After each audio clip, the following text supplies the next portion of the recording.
As you continue on your chess journey, it's a great feeling when you start to win more games and notice that you are making stronger moves. If you really want to take your game to the next level, it's essential to start thinking about your opponent's moves and truly understanding their ideas before deciding on your own move. The most obvious idea behind an opponent's move is a check, such as Queen b1, delivering a check to our king. Since our king is under attack, it's easy to react instantly and play King h2. Unfortunately, if we play too quickly, we risk missing the entire story behind our opponent's move. Before responding, try to understand all of the things your opponent's move does. Yes, Black's queen checked White's king, but was that the only purpose of the move?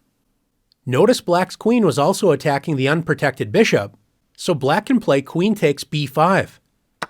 Black is no longer down a piece and has a good position. Let's take a look at this position again.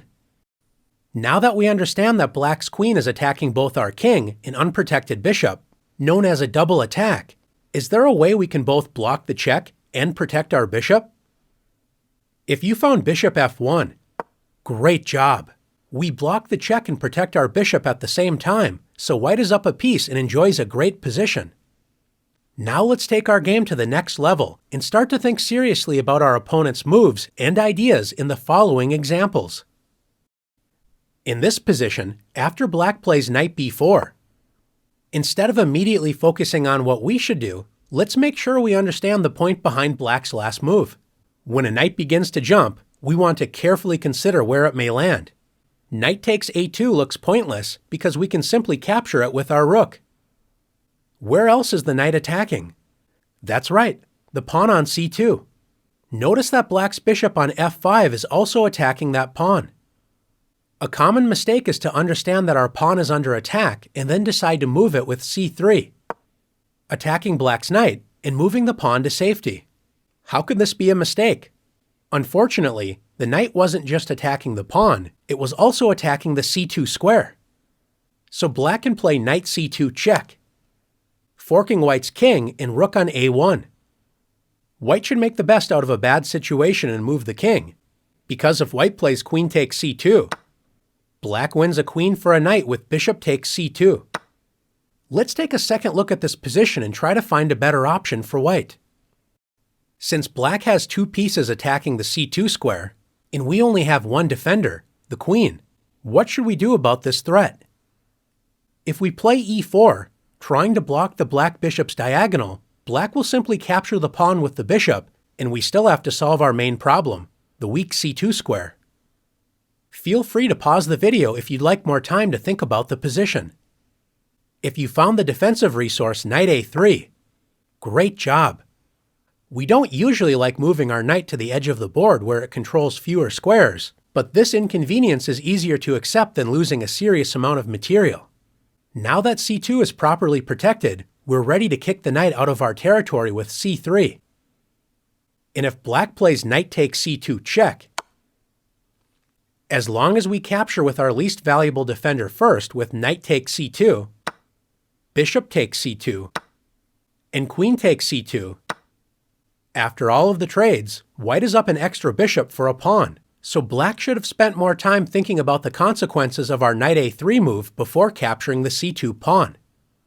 Let's continue to work on understanding the ideas behind our opponent's moves.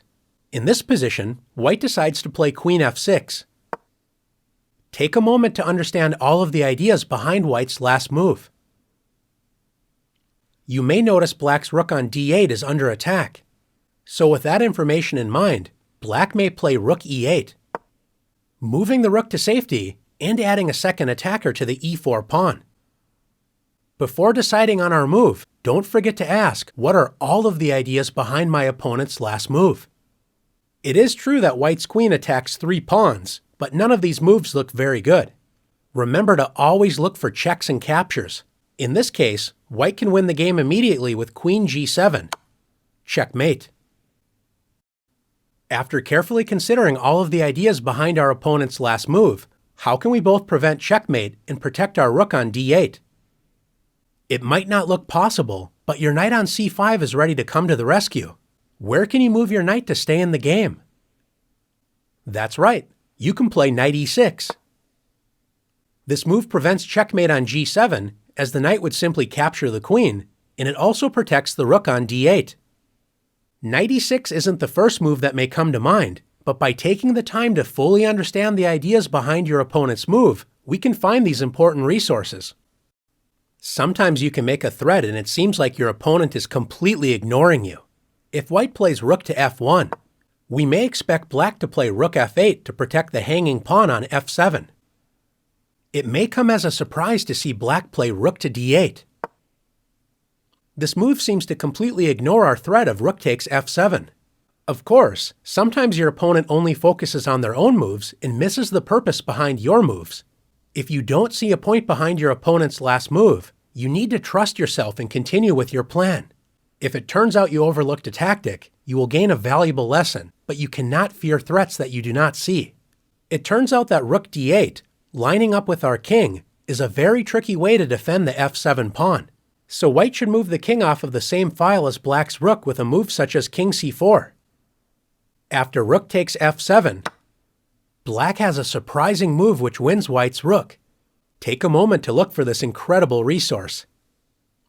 If you found the powerful move knight e5 check, excellent job. The pawn on d4 cannot capture the knight as it would put our own king in check, which is illegal. And after white moves the king to safety with a move such as king e2, black wins the rook with knight takes f7. Let's take a look at one more example together. Chess is such a beautiful game as there are so many layers to discover. In this position, black plays knight takes b3. What is the point of this move? It looks like black is simply offering a trade of pieces. One way to help improve your game is to ask yourself every time your opponent makes a move, if my opponent had another move, what would they play? We might assume black would simply move the knight to safety and be up a piece. If white doesn't think carefully about this question and simply plays a takes b3, white is in for a rude awakening. When you ask, if my opponent had another move, what would they play? Always look at every single check and capture your opponent can play, because these are the moves that may cost you the game, as in this case, with queen c1. Checkmate. Since black's threat is queen c1 checkmate, you might make a quick decision and play a move like g3, opening up an escape square for your king.